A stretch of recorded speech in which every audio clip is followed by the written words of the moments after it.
Peripheral vascular disease అంటే ఏంటో ఈరోజు దాని గురించి మనం మాట్లాడుకుందాం. ఓకే, మనకి గుండె నుంచి చేతులకు కానీ మెడ భాగం కానీ లేకపోతే పొట్ట భాగంలో కానీ కాళ్ళకు కానీ తీసుకొచ్చే పంపింగ్ చేసే రక్తనాళాలని దమన్లు అంటారు, ఆర్టరీస్ అంటారండి. కాళ్ళ నుంచి చేతుల నుంచి గుండెకి తీసుకెళ్లే రక్తనాళాలను వెయిన్స్ అంటారు, సిరలు అంటారండి.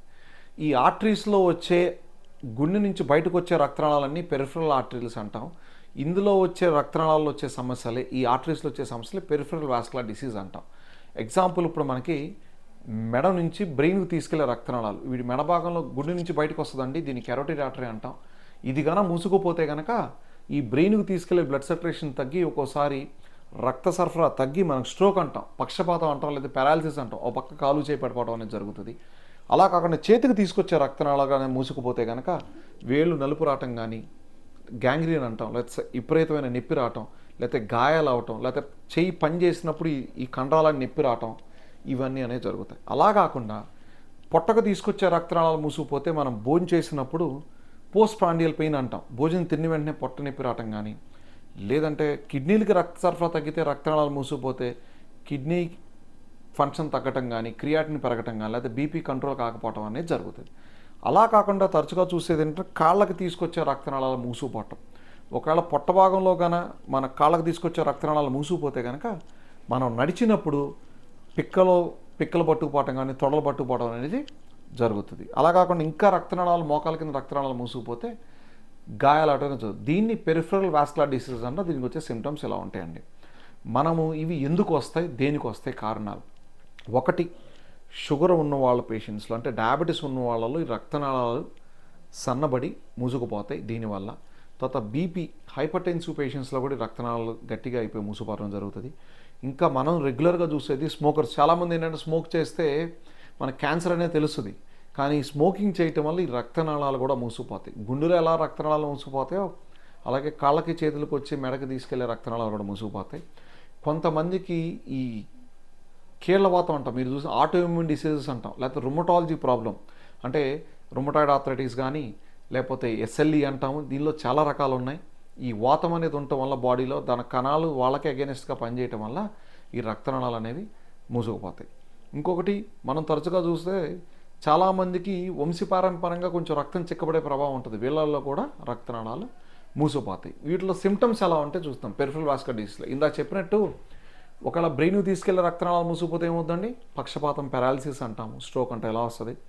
గుండెకి తీసుకెళ్లే రక్తనాళాలు మూసుకుపోతే హార్ట్కి సంబంధించిన మయోకార్డియల్ ఇన్ఫెక్షన్ అంటాము, హార్ట్ స్ట్రోక్ వస్తుంది. లేదు చేతికి తీసుకెళ్లే రక్తనాళాలు కానీ మూసుకుపోతే చేతికి గాయాలు అవటం కానీ, గ్యాంగ్రీన్ అవటం, వేళ్ళని నలుపు రావటం కానీ, విపరీతమైన నొప్పి రావటం కానీ ఇవన్నీ వస్తాయి. కాళ్ళకి తీసుకెళ్లే రక్తనాళాలు మూసుకుపోతే ఇనీషియల్ స్టేజెస్లో ఏముంటుందంటే కొంచెం దూరం నడిచిన తర్వాత కండరాలకు రక్తం సరిపోక తొడ భాగంలో నొప్పి రావటం, లేదంటే పిక్క భాగంలో నొప్పి రావటం, మళ్ళీ ఆగటం, మళ్ళీ నడవటం, క్లాడికేషన్ డిస్టెన్స్ అంటాం, ఇది అవుతుందండి. ఇంకా నెగ్లెక్ట్ చేసి ఫర్దర్గా పర్లేదు అని అనుకుంటే వదిలేస్తే దాన్ని గాయాలు అవుతాయి. ఇప్పుడు ఎలా అయితే ఇప్పుడు మరి చాలామంది చూసుంటారు, వేళ్ళ మధ్యలో గాయాలు ఎప్పుడు మానకపోవటం కానీ, వేళ్ళు నలుపులు వచ్చి గ్యాంగ్రీన్ అవటం కానీ, లేకపోతే పాదం మీద గాయమే మానకపోవటం కానీ, ఇవన్నీ అల్సర్స్ అయ్యి పుళ్ళు మానకుండా ఉంటాయి. ఇవి సిమ్టమ్స్ అని. ఇది మనం ఎలా డయాగ్నోస్ చేసుకోవాలి? ఈ పెరిఫెరల్ వాస్కులర్ డిసీజ్ అంటే ఇప్పుడు మనకు చాలామంది వాస్కులర్ సర్జన్స్ సిటీస్లో తప్ప ఎక్కడ పెరిఫెరల్లో పెద్ద టౌన్లో కూడా లేరు. ఒకసారి మీరు ఫిజిషియన్ కానీ సర్జన్ కానీ చూపించుకొని రక్తనాళాలు మూసుకుపోయి అంటే కనుక ఇమీడియట్గా వాస్కులర్ సర్జన్ దగ్గరికి వచ్చినట్టయితే కనుక, ఒకటి సిటీ స్కాన్ ఎలా అయితే చేస్తారో సిటీ యాంజియోగ్రామ్ వేరే, హార్ట్కి కానీ వేరే కానీ, అలాగే కాళ్ళలో ఉన్న రక్తనాళాలు కూడా సిటీ యాంజియోగ్రామ్ అనే టెస్ట్ చేస్తాం. కొంతమంది క్రియాటిన్ ఎక్కువ ఉంటే కనుక ఈ డై ఇచ్చి యాంజియోగ్రామ్ చేయలేం కాబట్టి CO2 అనే గ్యాస్ వాడి కెట్ ల్యాబ్లో ఎలా అయితే హార్ట్కి యాంజియోగ్రామ్ చేస్తామో అలాగే CO2 గ్యాస్ వాడి కాళ్ళల్లో రక్తనాళాలు కూడా మనం యాంజియోగ్రామ్ అనే టెస్ట్ చేసి ఎక్కడెక్కడ మూసుకుపోయినాయో చూస్తాం. ఇలా మూసుకుపోయి చూసుకోవటం వల్ల మనము ఒకటి, ఎక్కువ శాతం మూసుకుపోతే కనుక బైపాస్ సర్జరీ అంటాం. మీకు అందరికీ తెలుసు హార్ట్లో ఎలా బైపాస్ సర్జరీ చేస్తారో అలాగే కాళ్ళల్లో కూడా బైపాస్ సర్జరీ అనేది చేస్తాం. ఒకవేళ బైపాస్ సర్జరీకి కానీ ఫీజిబుల్గా లేదు అంటే పేషెంట్ ఫిట్లా లేరు, లేదంటే బైపాస్ సర్జరీ చేయకుండా సన్న ఇంజెక్షన్ ద్వారా అయిపోవచ్చు అంటే ఎండోవాస్కులర్ అప్రోచ్ అంటాం, ఇంటర్వెన్షన్స్ అంటాం. గుండె భాగంలో ఎలా అయితే స్టెంట్లు వేసి బెలూన్లు వేసి చేస్తారో ఈ రక్తనాళాల్లో కూడా సన్నగా మూసుకుపోతే కనుక ఓపెన్ సర్జరీ ఏమీ చేయకుండా, పెద్ద కోత ఏమీ కోయకుండా సన్న ఇంజెక్షన్ ద్వారా ఎండోవాస్కులర్ అప్రోచ్ అంటాము, దీని ద్వారా బెలూన్ యాంజియోప్లాస్టీ అంటాం. సన్న రక్తనాళాలు ఈవెన్గా సూక్ష్మంగా ఉండే రక్తనాళాలు పాదం వరకు వెళ్ళి మనం ఈ బెలూన్ యాంజియోప్లాస్టీ చేసి ఈ రక్త సరఫరా పెంచి కాలు కోల్పోకుండా లేకపోతే వేలు కోల్పోకుండా ఉండి మనం కాపాడగలుగుతామండి. ఈ పెరిఫరల్ వాస్కులర్ డిసీజ్ అనేది మనం ఎలా ప్రివెంట్ చేయొచ్చు? ఒకటి మీకు ఇందా చెప్పినట్టు డయాబెటీస్ ఉన్న వాళ్ళు డయాబెటిక్ కంట్రోల్లో ఉంచుకోవాలి, హైపర్ టెన్షన్ కంట్రోల్లో ఉంచుకోవాలి. యాక్టివ్ లైఫ్ స్టైల్, రెగ్యులర్గా వాకింగ్ ఎక్సర్సైజ్ చేస్తే ఎక్కడైనా రక్తనాళాలు కొంచెం మూసిపోయినా సరే పక్క నుంచి గల్లీలు అంటాం కొలాటరల్స్ ఎక్కువైపోయి రక్త సరఫరా ఇంప్రూవ్ అవుతుందండి.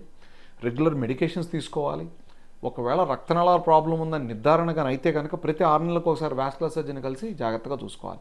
ఇంకోటి డయాబెటిక్ పేషెంట్స్కి కాళ్ళకు తీసుకోవాల్సిన జాగ్రత్తలు నాకు ఇంతకుముందు వీడియోస్ ఉన్నాయి. డయాబెటిక్ పేషెంట్స్ ఎటువంటి జాగ్రత్తలు తీసుకోవాలో అవి చూసినట్టయితే క్లియర్గా తెలుస్తుంది. ఇలా చేయటం వల్ల మనం కాలు కోల్పోకుండా జాగ్రత్తగా మనం చూసుకోగలం.